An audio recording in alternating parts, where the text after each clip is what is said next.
Hello students, how are you? I hope all of you are fine.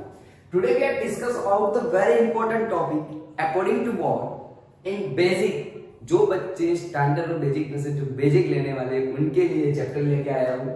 पास होने के लिए सबसे इम्पोर्टेंट चैप्टर है। अगर आपने इस चैप्टर को कंप्लीट कर लिया तो मान लीजिए आप हो जाएंगे पास। मैथमेटिक्स में अगर आपको पास होना है तो इस चैप्टर सबसे बेहतरीन है। और आज मैं आपको जो पढ़ाने वाला हूँ स्टैंडर्ड 9 से लेके पढ़ाने वाला हूँ, बहुत ही इंपॉर्टेंट और इंटरेस्टिंग होने वाला है। इसलिए बेटा आज नोट पेन लेके बैठ जाना, आपके लिए बहुत ही इंपॉर्टेंट सेशन होने वाला है। ठीक है, तो बेटा सबसे पहले हम पढ़ेंगे स्टैटिस्टिक्स में होता क्या। आज तक हमने देखा है कि बहुत ज्यादा डेटास होता है, उनको हम अरेंज करते हैं, उनको लिखा जाता है, कॉलम में लिखते हैं, ऐसे डिफरेंट होता है। बोला जाता है कि इतनी एज वाले इतने लोग हैं, इतनी एज वाले इतने लोग हैं, टोटल मिला के कितना होगा। पाई चार्ट के बारे में पढ़े हो, पिक्टोग्राफ के बारे में पढ़े हो। ठीक है बेटा, ये हर चीज हम पढ़ के आए। आज हम जो पढ़ने वाले हैं वो है स्टैटिस्टिक्स, जिनमें सबसे इंपॉर्टेंट ये तीन चीज है, मीन, मोड, मीडियन। लेकिन 9 स्टैंडर्ड 8 स्टैंडर्ड में आप पढ़ के आए हुए एवरेज। एवरेज क्या होती है? आज के लोगों को क्रिकेट बहुत पसंद होती है। वो बोलते हैं कि विराट कोहली ने शायद इतने मैचों में इतना स्कोर किया लेकिन उसकी एवरेज बहुत कम है। एवरेज निकाल के एडिशन करते हैं, उसको डिवाइड कर लेते हैं नंबर ऑफ मैचेस से, तो मिल जाती है उसकी एवरेज। तो बेटा यहाँ पे मीन को ही एवरेज बोला जाता है। इस मीन को ही एवरेज बोला जाता है। मीन को ही एवरेज बोला जाता है। मीन को एक्स बार से डिनोट किया जाता है। सबसे पहले इंपॉर्टेंट है उनकी साइन। अगर आपको उनकी साइन समझ में आ गई तो बात खत्म हो जाएगी। सबसे पहले मीन को एक्स बार से डिनोट किया जाता है। छोटे से स्टैंडर्ड की बात से स्टार्ट करता हूं, एग्जाम्पल के साथ स्टार्ट कर रहा हूं। सपोज आपको ऐसे नंबर दिए गए,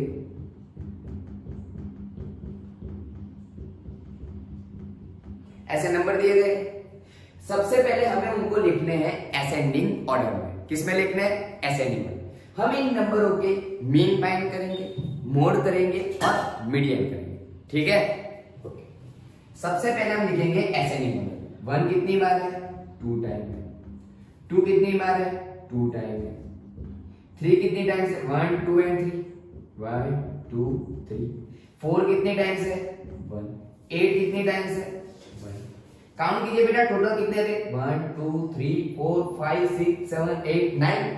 1 2 3 4 5 6 7 8 9। खत्म। अब बेटा हमें मीन फाइंड करना है, मींस एवरेज फाइंड करना है। तो मीन को हम ऐसे करते थे अभी तक, मीन एक्स बार को, उसको और भी बोला जाता है एवरेज। अभी तक हम ऐसा पढ़ के आए हैं, addition of all observation means उसको हम सिग्मा एफ बोलते हैं upon total observation. Total observation कितना है? सिग्मा एफ मीन्स सर सबका एडिशन होगा। 3 3 टाइम्स है,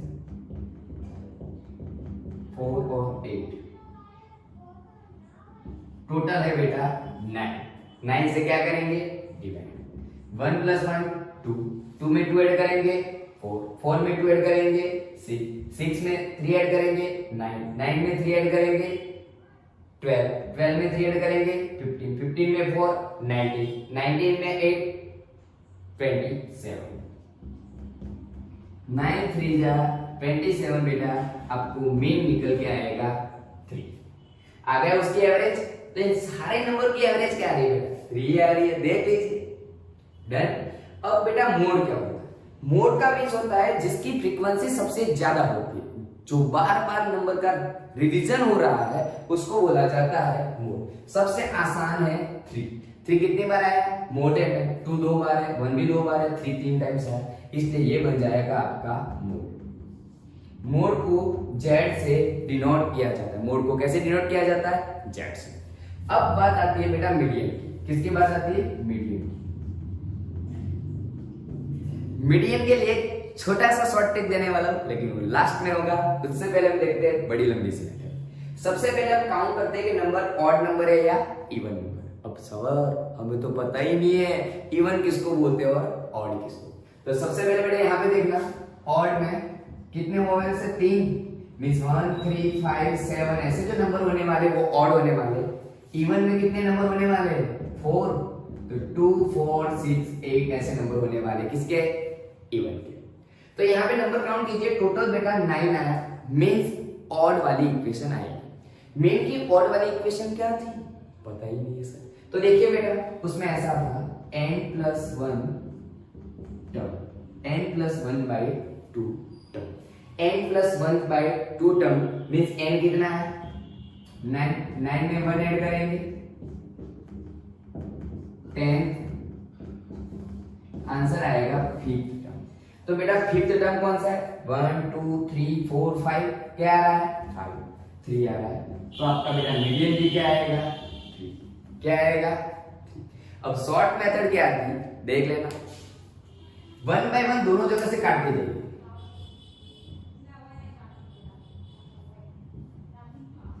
जो रिमेनिंग रहेगा वो आपका आंसर है। अरे सर ये तो ऑड नंबर के लिए, इवन नंबर के लिए क्या है? तो देख लीजिए बेटा, फिक्र करने की जरूरत नहीं है। अगर बेटा इवन नंबर है, ये ऑड नंबर के लिए इक्वेशन है, इवन नंबर के लिए ये फॉर्मूला रहेगी कि इवन नंबर के लिए median is equal to n/2 term plus n/2 plus 1 term division में आएगा। उसको याद रखना बेटा, कहीं पे भी यूजफुल होने वाली चीज है। तो अगर आपने इतनी चीजों को पढ़ लिया है, ये हमने 9th में पढ़ा था, आज हम इसका एप्लीकेशन कर रहे हैं। आपको सवाल होता होगा सर ये क्यों पढ़ा रहे हो, हमारी तो बुक में ऐसा है ही नहीं। अरे बेटा जब आप बोर्ड के पेपर सॉल्यूशन करोगे तो उसमें कहीं ना कहीं आपको ये चीज वापस मिलने वाली है। ये क्या? तो बेटा इन सबके एवरेज निकालते हैं क्योंकि मिड पॉइंट फाइंड कर रहे हैं, मीडियन निकाल रहे हैं। डन? ओके, हम आगे बढ़ेंगे जो हमारे 10 के सिलेबस में है।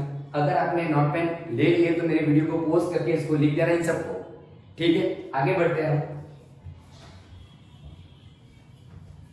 आज मैं बात करने वाला हूं मीन की। मीन को 3 इक्वेशन से डिराइव किया गया है। यहां पे आपको सवाल होगा सर ये मीन था तो ये क्या था? ये भी बेटा मीन था, लेकिन ये कब था? जब आपको कुछ क्लास इंटरवल नहीं दिया था, डायरेक्ट नंबर दिए गए। अब बेटा हमें जो एवरेज फाइंड करनी है उसके लिए हम मीन की 3 फॉर्मूला है, 3 मेथड से कर सकते हैं। सबसे पहले उसकी इक्वेशन देख लेते हैं कि इक्वेशन में क्या होता है। सबसे पहला होता है बेटा डायरेक्ट मेथड। कौन सी मेथड होती है? Direct method.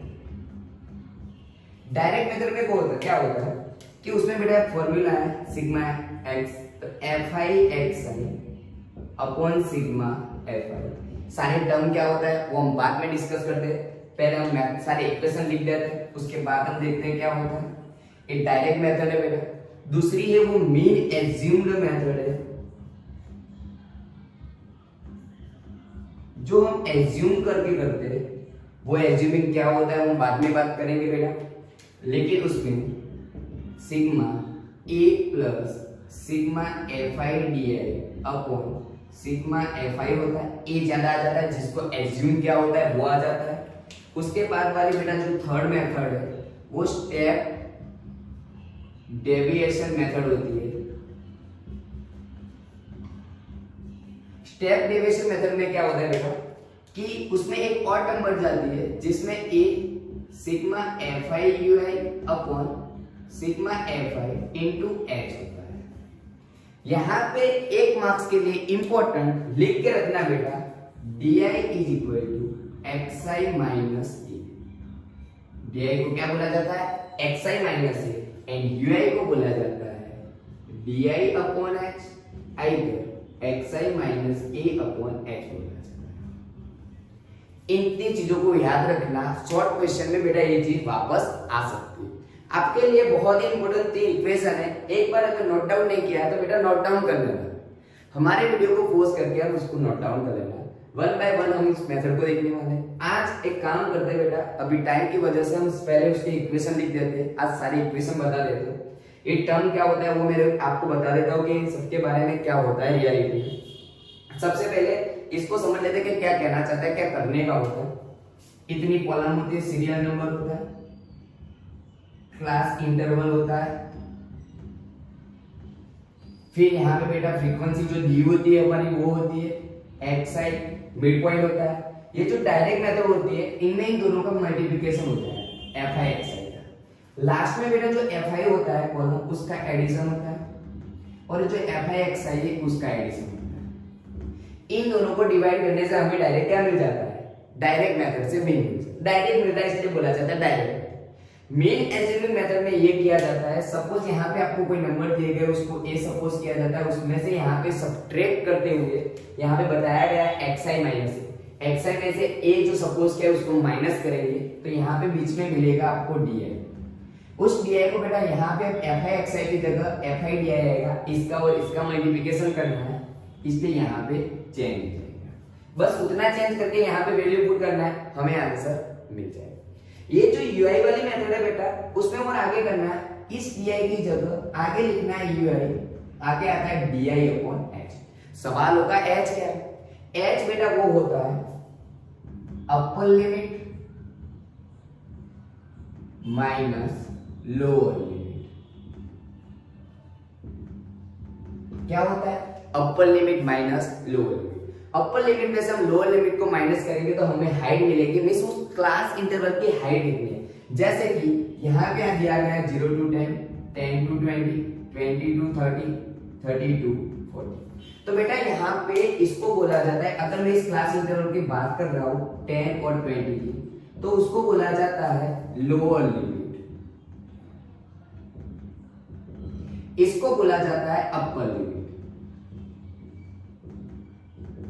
एक बार ध्यान से सुनना बेटा, यहाँ पे बोला जाता है जो क्लास इंटरवल हमने सिलेक्ट किया है इसमें से इसको बोला जाएगा लोअर लिमिट, इसको बोला जाएगा अपर लिमिट। ऐसा नहीं है मैं इस क्लास इंटरवल को ले सकता हूँ, यहाँ पे किसी भी क्लास इंटरवल में देखा जाए अगर हर जगह पे हाइट कैसे होनी चाहिए, सेम, तभी जाके हम इन दोनों मेथड को यूज कर सकते हैं। वरना अगर ऐसा नहीं हो रहा है तो हम डायरेक्ट मेथड का यूज करेंगे।